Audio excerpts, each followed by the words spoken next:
La plateforme est née en fait d'une collaboration à l'origine en 2000 avec l'entreprise Alstom qui ici a son centre d'excellence mondial de tout ce qui est traction ferroviaire. On a créé avec le laboratoire de génie de production et l'École nationale d'ingénieurs de Tarbes un laboratoire commun. Sur des thématiques autour de l'électronique de puissance et la conversion d'énergie.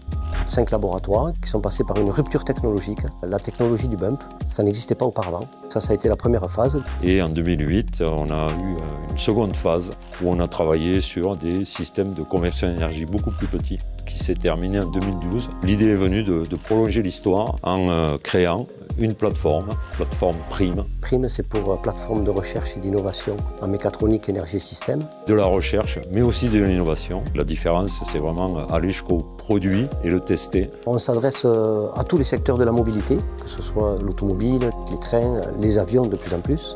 La plateforme a aussi évolué vers les énergies renouvelables. C'est vraiment une gouvernance publique-privée. On a un accord cadre global avec le CNRS, avec l'INPT et l'UPS. On a aussi des industriels qui sont réunis en association et qui participent aux décisions, au fonctionnement. Donc on est vraiment dans un modèle qui associe à la fois les compétences académiques et les besoins industriels. La plateforme elle fait 2800 mètres carrés, c'est à l'Université de technologie de Tarbes Occitanie-Pyrénées. Sur ce lieu, l'ingénieur de recherche ou l'enseignant-chercheur, il va pouvoir faire le design de l'objet sur lequel il veut travailler, faire sa simulation multiphysique. Ensuite, il va pouvoir fabriquer à l'intérieur de la salle blanche. On a tous les outils de vieillissement actif ou passif et de tests de forte puissance. Tout ça sur le même lieu. C'est vraiment quelque chose d'assez exceptionnel. Et donc, en plus de cette salle blanche, on va pouvoir faire du contrôle non destructif avec un tomographe RX 3D, de la compatibilité électromagnétique avec une chambre semi-anéchoïque. On va pouvoir faire des essais environnementaux. On a une bande de contraintes combinée qui est unique sur le territoire. En termes d'offres, on va monter des programmes de recherche en partenariat avec ces industriels. On offre aussi la possibilité de recourir à des prestations puisqu'on a des moyens et des compétences au travers des ingénieurs de recherche qui peuvent réaliser des études, des analyses, des tests au bénéfice de besoins, je dirais, momentanés.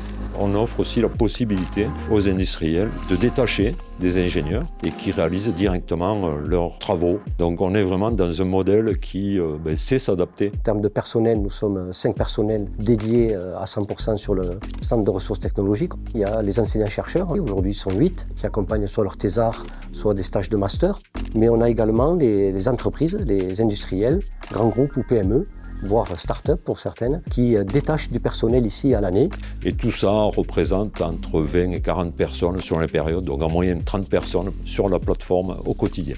En 2023, nous avons été labellisés Centre de ressources technologiques au niveau national et ça nous permet de rayonner davantage. Puis on a aussi des partenaires avec des gros centres de compétences avec qui on travaille, on organise des journées où on essaye de monter des programmes collaboratifs et d'autres laboratoires qui ne sont pas membres. On a, dans le cadre de projets européens, des partenariats à l'étranger. Pour prendre contact, on a le site internet ou la page LinkedIn ou directement contacter la plateforme PRIME. La première rencontre va permettre de discuter d'abord de la problématique de l'industrie. Et derrière, nous, on va pouvoir lui proposer un accompagnement ou alors de devenir membre à temps plein de la plateforme. On voit vraiment qu'on amène ce soutien au tissu local, régional et même national. Pour moi, on a une plateforme qui a su allier recherche et innovation. Et je crois que c'est une de ses clés de réussite.